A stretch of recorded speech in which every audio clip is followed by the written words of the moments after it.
हम आपको 10 शिक्षाएं राम जी की बतलाएंगे। पहली शिक्षा सुनिए। पूछो क्या?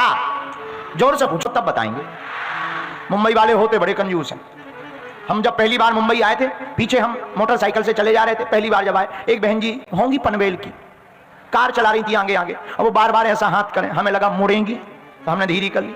उन्होंने फिर हाथ भीतर कर लिया, सीधी चली जाए। थोड़ी देर बाद फिर हाथ निकाला, हमें लगा शायद अब मुड़ेंगी, ध्यान भूल गई होंगी, फिर भी नहीं मुड़ी। हमने फिर मोटरसाइकिल धीरे करी। अब तीसरी बार उन्होंने फिर हाथ निकाला। अब हमारा दिमाग ही खराब हो गया। हमने मोटरसाइकिल तेज चलाई, आगे आकर के खड़े होकर रुकिए रुकिए। बोली जी बोलिए भाई साहब क्या बात है? हम कहा बहन जी एक बात बताओ, बार बार हाथ निकालती हो, मुड़ती नहीं हो, शर्म नहीं आती तुम्हें अपने? अरे बोले महाराज जी हम मुड़ने के लिए हाथ नैन पालिश सुखा रहे हैं। हम समझ गए हम पनवेल आ गए। उसी दिन हम समझ गए थे पनवेल आ गए हैं। ऐसे लोग पनवेल मुंबई में ही पाए जाते हैं। तब से हम बहुत ज्यादा खुश हैं, पनवेल वालों को समझते हैं ठीक तरीके से। हाँ खैर ये पूर्व जन्म की घटना है, इससे क्या लेना देना अभी, क्योंकि कल तक हमें रुकना है। कौन गालियां खाए? बोलो सीताराम। तो राम जी से 10 चीजों में कौन सी सीख सीखनी है? 10 बातें। पूछो पहली बात बताओ गुरु जी, जोर से बोलो। राम जी की पहली बात हमने ली है, एक पत्नी व्रतधारी। राम जी की पहली शिक्षा क्या है? एक पत्नी। जिस वक्त राम जी का प्रादुर्भाव भया उस वक्त अनेक पत्नियों का विधान था, लेकिन यही तो मर्यादा है। प्रभु श्री राम ने एक पत्नी का व्रत धारण करके पूरे दुनिया को एक नई शिक्षा दी। क्या? जिसकी एक पत्नी व्रतधारी होता है, जो एक पत्नी व्रतधारी होता है वह ब्रह्मचारी की ही श्रेणी में आता है। एक बात। अच्छा महाराज जी ये तो आपने बात बताई एक पत्नी व्रतधारी राम जी की बात, मान लो कोई लफड़ों में फंस जाए तब क्या करे? इसका भी एक उपाय बताया है रामायण में। पूछो कहां?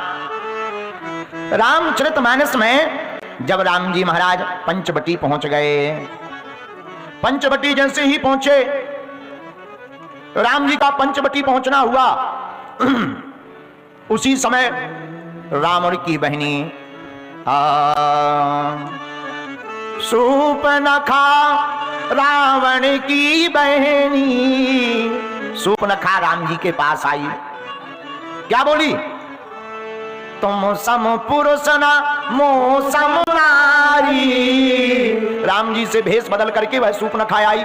बोली महाराज आपके समान कोई पुरुष नहीं है, हमारे समान कोई नारी नहीं है। राम जी बोले हम करें क्या? सूर्पनखा बोली महाराज शादी कर लो। राम जी बोले हम नहीं कर सकते। क्यों? राम जी बात कर रहे सूर्पनखा से पर देख रहे जानकी जी की तरफ। रामायण में वर्णन आया सीता चिताए कही तही बाता। अच्छा एक बात बताओ, आदमी जिससे बात करेगा उसकी तरफ देखेगा कि नहीं? हाँ जी या ना जी? बोलो हाँ जी या ना जी? लेकिन राम जी बात कर रहे सूर्पनखा से, देख रहे जानकी जी की तरफ। तो किसी ने राम जी से पूछा कि आप सूर्पनखा से बात कर रहे पर देख जानकी जी की तरफ रहे, इसका उत्तर क्या है? राम जी ने मुस्कुराते हुए मानो बड़ा प्यारा संदेश दुनिया वालों को दिया हो कि जब कोई भी वासना का रूप धारण करके तुम्हारे ऊपर डोरे डालने आ जाए तब घबराना नहीं, अपनी धर्म पत्नी की तरफ देख करके उससे बात करना। कभी तुम्हारा मन नहीं भटकेगा और तुम्हारा संकल्प भी दृढ़ रहेगा। बोलो सीताराम। जोर से बोलो। तो सीता चिताए कही तेही बाता। राम जी ने जानकी जी की तरफ देख करके कहा एक बात और, एक पत्नी व्रत धारण करने वाला व्यक्ति सदैव प्रत्येक युद्ध में अजय रहता है। जो ब्रह्मचर्य का पालन करता है, गृहस्थ का भी पालन करता है, उसके वीर के तेज के सामने कोई भी ताकत नहीं टिकती है, वह सदा अजय रहता है, उसे कोई जीत नहीं सकता है। इसलिए राम जी की पहली शिक्षा है एक पत्नी व्रतधारी।